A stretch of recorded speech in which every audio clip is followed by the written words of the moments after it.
So if you haven't learned this about me already, I like for things to have a system. I like for it to be if this, then that.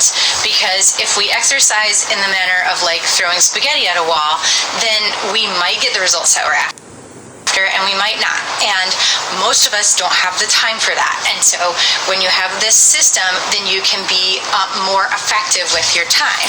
And so today's reel shows you a really short and sweet and simple test that I love for those reasons, that gives you insight into how well your hip is balanced in that side-to-side plane. And this side-to-side plane can have a big effect on incontinence. Usually when people are experiencing incontinence, they have a significant imbalance in this way.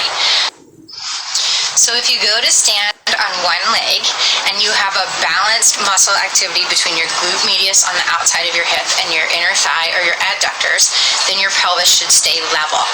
If instead you go to stand on one leg and your pelvis tilts towards your standing leg, then your glute medius is working too hard and your inner thigh or your adductors aren't doing enough.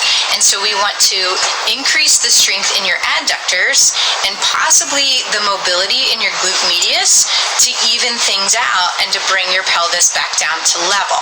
So that might look something like this.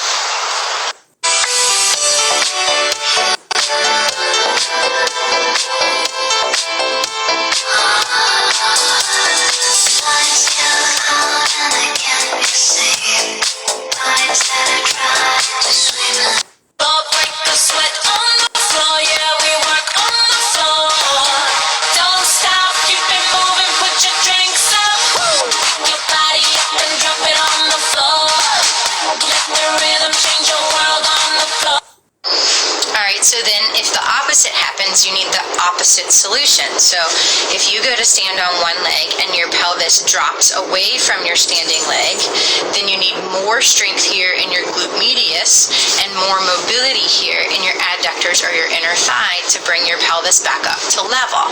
And so I'm going to share a previous post here on adductor or inner thigh mobility, and then come back Friday. I have some ideas for you Friday for specific glute medius strengthening. So check those out.